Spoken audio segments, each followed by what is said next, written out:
اور گھریلو جھگڑوں میں تو میاں بیوی کی طبیعت میں اگر لچک نہیں ہے نا 4 دن بھی ان کا رشتہ نہیں چل سکتا. یہ تو مجھ سے ابھی لکھوا کے سگنیچر انگوٹھے لگا لو, جیسے سبزی والے نے ٹھپے لگائے تھے انگوٹھے کے, انگوٹھے لے کے گھوم رہا ہوں. لیکن آپ انگوٹھے نہیں, آپ مجھے پکڑ لینا, میں کہاں بھاگوں گا. وہ جب بھی انگوٹھے کی بات آتی ہے مجھے وہ سبزی والا یاد آتا ہے جس کو میں نے بزنس کے لیے پیسے دیے تھے اور اس نے ایمانداری میں اسٹیمپ پیپر پہ اپنے انگوٹھے لگا کے دیے تھے. جب وہ پیسے لے کے بھاگا تو 3 سال میں نے وہ انگوٹھے سنبھال کے رکھے.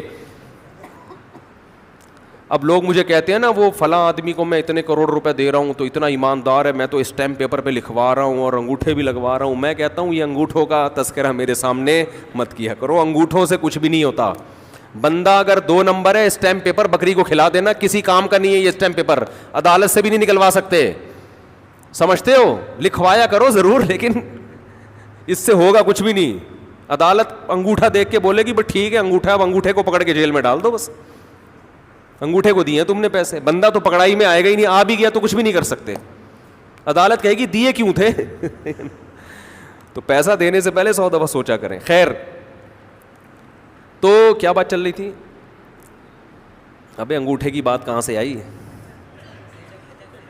ہاں, لچک پیدا کرنا. میاں بیوی کا رشتہ تو ایسا ہے کہ اگر آپ کہیں نا کہ جو میں نے کہہ دیا بس وہ کیا ہے, آرڈر از آرڈر, تو بھائی اس کا مطلب آپ میدان جنگ میں کھڑے ہوئے ہیں, دشمن کی فوجیں آپ کے سامنے اور آپ ایک فوج کی کمانڈ کر رہے ہیں کہ گولی چلانے کا آرڈر دیا تو کیا کرنا ہے.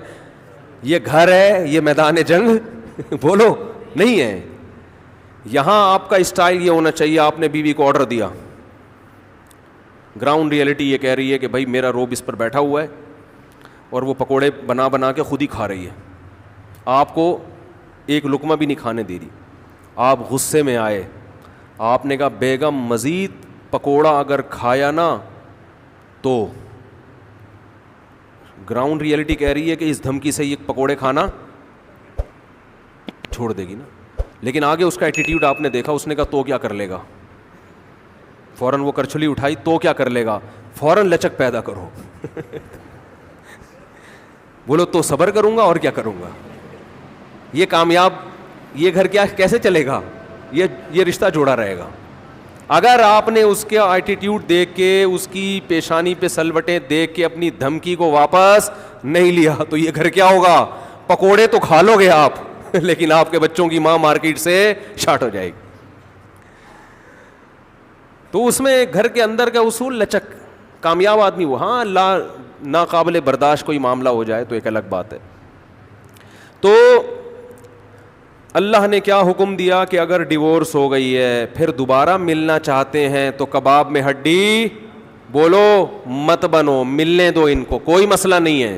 ہاں یہ قرآن نے کہا ہے کہ اس شرط میں ملیں کہ ان کا اپنے بارے میں یہ خیال ہو کہ دوبارہ وہ جھگڑے نہیں کریں گے. ایسا نہ ہو ملتے پھر وہی ٹینشنیں شروع کر دیں, اب دوبارہ اپنی اصلاح کر کے آئیں کہ بھئی اب ان ماضی کے قصوں کو چھیڑنا نہیں ہے. لیکن یہ ایک یا 2 طلاقوں کے بعد ہے, 3 طلاق کے بعد نہیں مل سکتے جب تک کہ کہیں اور نکاح نہ ہو جائے اس کا.